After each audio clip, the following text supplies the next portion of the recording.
నీ బాధ ఏంది? నీవు ఆంధ్రప్రదేశ్లో పోయి ఏమి వెలువబెడదామనుకుంటున్నావు?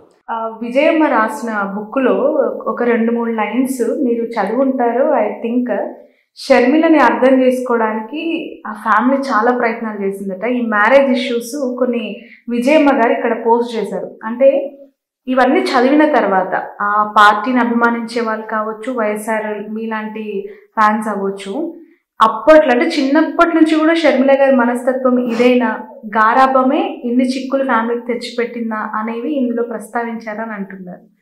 నేను చెప్పిన నాలో నాతో పుస్తకంలో షర్మిలమ్మ విజయమ్మ గారు రాసిందే నేను సాక్షి ఛానల్ డిబేట్లో నేను చెప్పిన.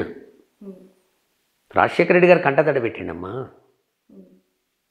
ఈమె గురించి కంటతడి పెట్టిండు.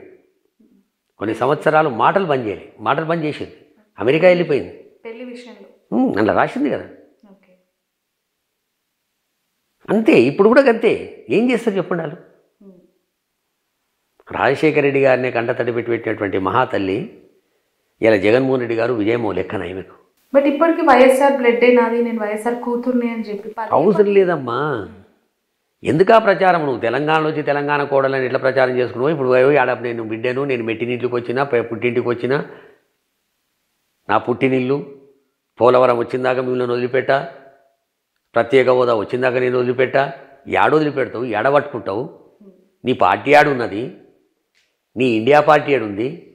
ఉన్న నితీష్ కుమార్ వాయ్, మమతా బెనర్జీ వాయ్, అఖిలేష్ యాదవ్ వాయ్, ఇంకోడు వాడు చిక్కిండోవాడు. ఆ కాంగ్రెస్ పార్టీకి ప్రతిపక్ష హోదన్న మళ్ళీ వస్తుందా? ఆ పార్టీని పట్టుకొని నువ్వు మాట్లాడే మాటలు చూస్తే నువ్వు తెలంగాణలో కూడా మొదటి సంతకం పెట్టినట్టు అన్నట్టే ఉంటుంది. ఈ గారడి వల్ల నాకు ఒక బాధేడైద్దమ్మా. ఈమెను చూసిన తర్వాత పాపం కేఏ పాల్ ఎంత బాధపడుతుండో అని. అంటే కేఏ పాల్ గారు చాలా మంచి ఈమెలాగానే, ఈమె జరిగే సీరియస్ కమెడియన్, ఆయన జాలీగా ఉండే కమెడియన్. ఆయన మించిపోతుంది పాపం. పాలు ఎక్కడ కనబడతలేడు ఇప్పుడు, ఆయన మించిపోతుంది.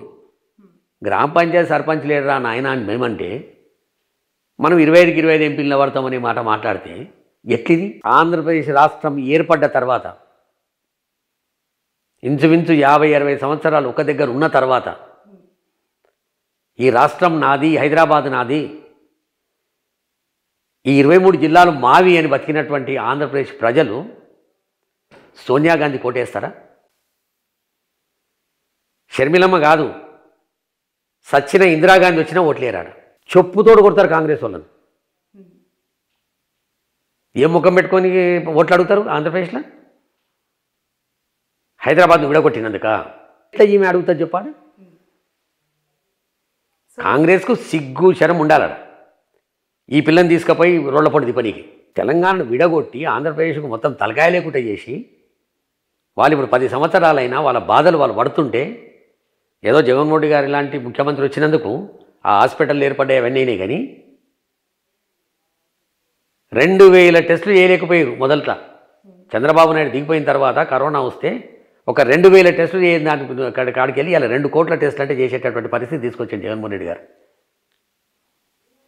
గా పరిస్థితి ఉన్న ఆంధ్రప్రదేశ్ ప్రజలు ఇలా షర్మిలమ్మ పోగానే అమ్మా నువ్వు రా ఓట్లేస్తామంటారు. అరే ఇంత ఇంగిత జ్ఞానం లేదా ఆయనకు? సో రాఘవరెడ్డి గారు, మిమ్మల్ని చాలా ఇంపార్టెంట్ 2 క్వశ్చన్స్ అడుగుతాను. ఎందుకంటే మీరు ఒక 3 జనరేషన్స్ నుంచి ట్రావెల్ చేస్తున్న వ్యక్తి. మీకున్న నాలెడ్జ్ ప్రకారం, మీరు చూసిన దాని ప్రకారం దీనికి ఒక పర్ఫెక్ట్ ఆన్సర్ వస్తుందని నేను ఎక్స్పెక్ట్ చేసిన.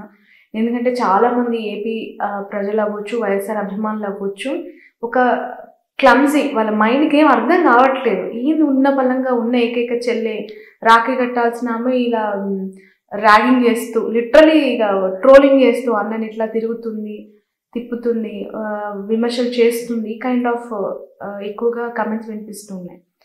ఫస్ట్ క్వశ్చన్ ఏంటంటే 6 ఫైళ్ళు 4 వ్యక్తులు, అసలు ఈ స్టోరీ ఏంటి? ఏం జరిగింది? మిషనరీ ఫండ్స్ కోసం జరిగిన ఇష్యూనా, లేదంటే మైనింగ్ ఇష్యూనా, ఇసుకకి సంబంధించిన ఇష్యూనా? ఏ ఫైల్ పట్టుకొని పోతే ఎక్కడ చెడింది? ఆ 6 ఫైళ్ళ అంశం ఏంటి అసలు? ఇన్ఫర్మేషన్ కాదు, హకీకత్, అది వాస్తవం కూడా.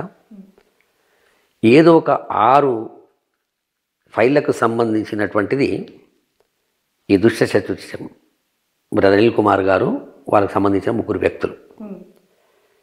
వాళ్ళు కలిసి ఒక ప్లాన్ చేశారు. మనము పాదయాత్ర చేస్తేమి, తర్వాత అనేక కార్యక్రమాలు చేసినాం.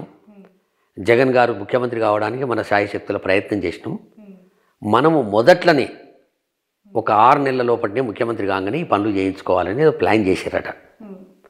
ఆ ప్లాన్లో భాగంగా ఆ ఫైళ్ళన్నీ కూడా ఇక కిందేముంది, ఒక ముఖ్యమంత్రి గారి అల్లుడన్నా, ముఖ్యమంత్రి గారి బిడ్డన్నా, ముఖ్యమంత్రి గారికి సంబంధించిన వాళ్ళు దగ్గటోళ్ళు అంటే ఆ ఫైల్కు ఆటోమేటిక్గా సీఎం దాకా పోతుంది.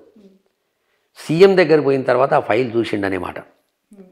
ఆ ఫైల్ చూసిన తర్వాత ఈ ఫైల్ ఇక్కడి వరకు ఎట్లొచ్చిందని ఆయన అడిగితే పలానోళ్ళు చెప్పారు అని చెప్పిరట. ఫైల్ పక్కన పెట్టాడు. వీళ్ళు పోయినప్పుడు ఒకటే ఒక్క మాట చెప్పిండట, నేను 5 సంవత్సరాలు ముఖ్యమంత్రి కావడానికి నేను రాజకీయాల్లోపటికి రాలేదు, 20 సంవత్సరాలు ముఖ్యమంత్రిగా ఉండాలనుకుంటున్నా, మీరు ఏ తప్పుడు అయితే చేయమని చెప్తారో నేను అది చెయ్యను, ససేమిరా అని చెప్పిండు అనేది మాకున్నటువంటి ఇన్ఫర్మేషన్. దాని తర్వాత ఇక తాడు వెనుకం షురు చేశాం. ఏదో రకంగా జగన్మోహన్ రెడ్డి గారిని బ్లాక్మెయిల్ చేసి ఈ ఫైళ్ళ మీద సంతకం చేయించుకుందామనే ప్రయత్నం చేశారు. ఆ ప్రయత్నంలో భాగంగానే ఈ ఏబిఎన్, ఆంధ్రజ్యోతి అనుకో, TV5 అనుకో, లేకపోతే ఈ 4 వ్యక్తులు అనుకో, వీళ్ళకి తగ్గట్టు చంద్రబాబు నాయుడు, వీళ్ళకు బీటెక్ రవితో కూడా సంబంధాలు, ఇవన్నిటితో పెట్టుకొని ఆ ప్రయత్నం చేయడం లోపల ఎంత దాకైనా పోదామనే ఆలోచన లోపల ఇప్పుడు ఇంత దాకా వచ్చారు. ఈ 4 వ్యక్తులు కేవలం బ్రదర్ అనిల్ ఫ్రెండ్సేనా, లేదంటే ఆయన బినామీ వ్యక్తుల? అన్ని బినామీ వ్యక్తులు వాళ్ళే, పార్ట్నర్లు వాళ్ళే. ఈ దౌర్జన్యం షర్మిలమ్మతోటి చేపిస్తున్న కార్యక్రమాలన్నిట్లో కూడా వాళ్ళ 4 పూర్తి ఇన్వాల్వ్మెంట్ ఉంది. అంటే వాళ్ళకి క్రిస్టియన్ మిషనరీ ఫండ్స్ అవన్నీ ఇది తప్పమ్మ. ఈ మిషనరీలు అనేది ఇవన్నీ కూడా పొరపాటు. సీదా సాదా సాఫ్ సుత్రా డైరెక్ట్ డీల్ ఇది. దీంట్లో మోమాటాలు లేవు. మనము ముఖ్యమంత్రి కావడానికి ప్రయత్నంలో భాగంగా మనము ప్రయత్నం చాలా పెద్ద ఎత్తున చేసినాం. మన కష్టార్జితం ఉంది. ఆ కష్టార్జితానికి మనం ఫలితం సంపాదించాలంటే మొదట్లో షర్మిలమ్మ ఏదో ఒక నెల రోజులు ఏందో వాళ్ళు కన్విన్స్ కాలేదు. ఆ తర్వాత కన్విన్స్ అయిపోయారు. అయిన తర్వాత ఇక వాళ్ళు స్టార్ట్. అంతే తప్ప దీని వెనకాల ఆస్తుల పంచాయతీ లేదు, ఆమ్దానీల పంచాయతీ లేదు, రాజ్యసభ పంచాయతీ లేదు, రాజకీయ పంచాయతీ అసలే లేదు. నేను ఎన్నోసార్లు రాజశేఖర్ రెడ్డి గారు చనిపోయిన తర్వాత, ఇప్పటికి 15 సంవత్సరాలు అయింది, ఈ ముఖ్యమంత్రి జగన్మోహన్ రెడ్డి గారు అయిన తర్వాతనే ఈ మెంబడి నేను 2 సార్లు పోయింది తప్ప సమాధి దగ్గరికి 8th జూలై కావచ్చు, సెప్టెంబర్ 2 కావచ్చు. అంతకుముందు ప్రతి సంవత్సరం నేను అక్కడికి పోతుంటే మంచిగా ఆప్యాయతగా అన్యోన్యంగా అన్నా చెల్లెలు ప్రార్థనలో కూర్చొని ఎంత